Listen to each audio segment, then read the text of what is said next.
Bien, vamos a centrarnos ahora en ver la relación existente entre el populismo y el llamado socialismo del siglo XXI. En realidad, nadie, ni siquiera uno de los llamados principales teóricos o referentes teóricos del autoproclamado socialismo del siglo XXI, como fue el intelectual mexicano-alemán Hans Dieterich, han definido claramente lo que es el socialismo del siglo XXI. Por tanto, ni sabemos qué es lo que es o qué es lo que no es el socialismo del siglo XXI. Quizás, si hubiera que responder a alguna de sus notas más características, podríamos comenzar diciendo que intenta tomar distancias, como no podía ser de otra manera, con los regímenes estalinistas del siglo pasado, aunque evita definirse sobre el significado último de la Revolución Cubana en cuanto a su relación con métodos estalinistas de gobierno. Segundo lugar, el socialismo del siglo XXI es, por definición, nacionalista, antiimperialista, antinorteamericano. Y esto, evidentemente, lo une con esa matriz populista que habíamos definido previamente. En tercer lugar, hay una nota distintiva que enfrenta al socialismo del siglo XXI con el mundo globalizado. Porque de alguna manera, los nuevos populismos latinoamericanos del siglo XXI son una respuesta regional o a escala regional frente a la globalización. Y desde esta perspectiva nos encontramos con una resistencia frontal, abierta, de todos los populismos latinoamericanos en el gobierno a las propuestas de libre comercio. Y en ese sentido, no hay que olvidar que una de las principales herramientas de ámbito continental del bolivarianismo fue el ALBA. El ALBA nació en sus orígenes con las siglas de Alternativa Bolivariana de las Américas. Y se pretendía entonces contraponer el ALBA al ALCA. El ALCA era el Área de Libre Comercio de las Américas, una iniciativa de Estados Unidos, una iniciativa apoyada tanto por presidentes demócratas como por presidentes republicanos, y una iniciativa que pretendía construir un área de libre comercio desde Tierra del Fuego hasta Alaska.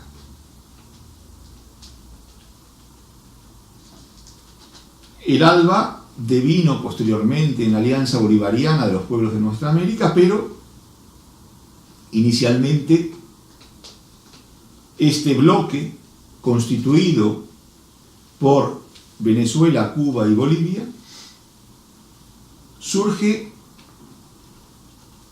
firmándose un tratado en el cual no solamente se constituye el ALBA, sino que también se firma el Tratado del Comercio de los Pueblos.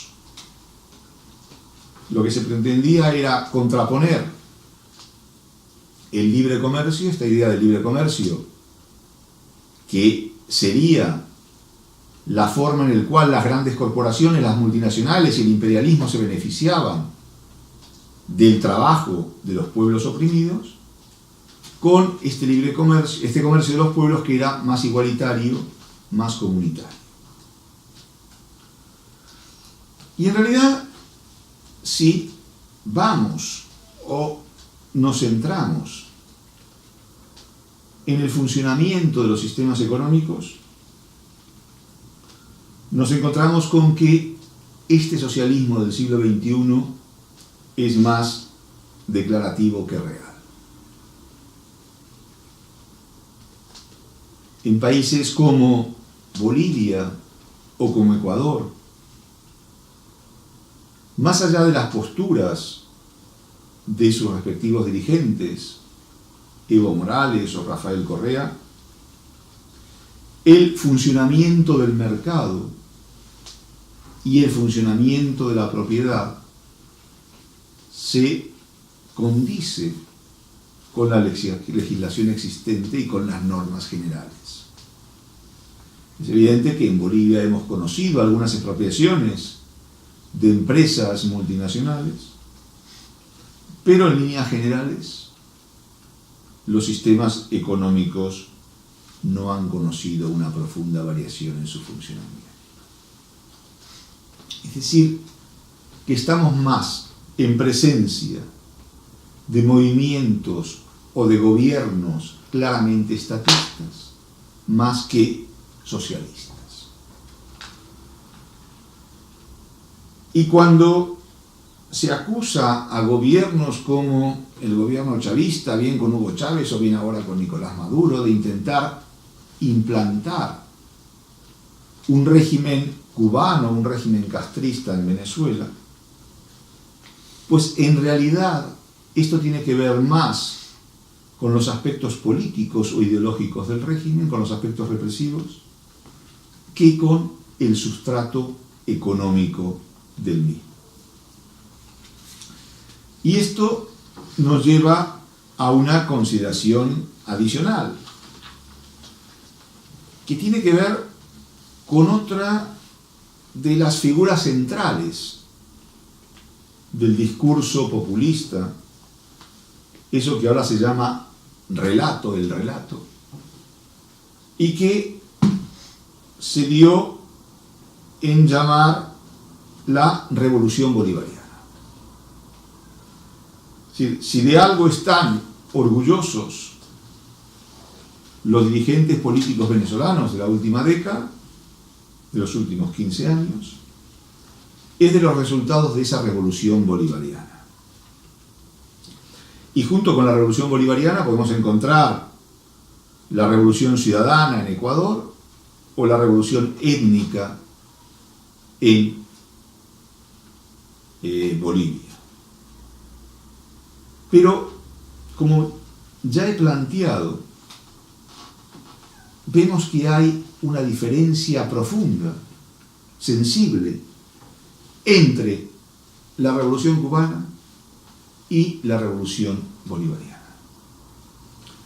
La Revolución Cubana fue producto de un proceso de lucha armada en el cual el ejército rebelde mandado por Fidel Castro tomó el poder por la vía violenta.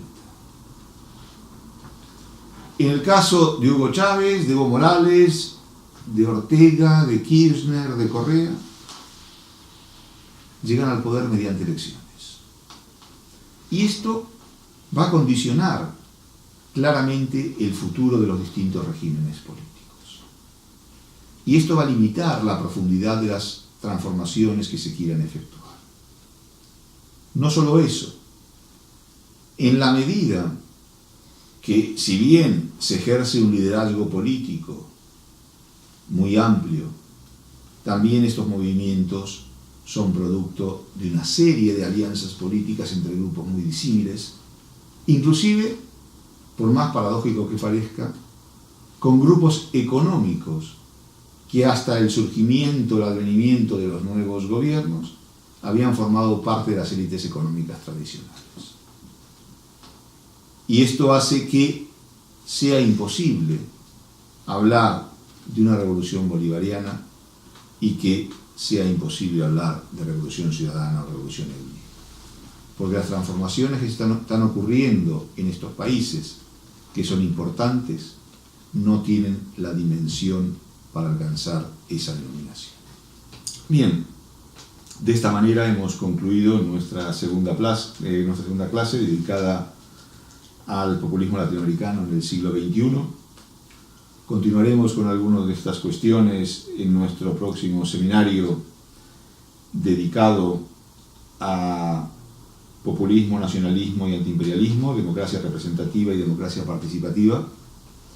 Muchas de las cuestiones abordadas hoy serán retomadas con el añadido de las lecturas y los temas propuestos para la discusión, en lo que espero sea un diálogo bastante intenso y fructífero sobre estas cuestiones.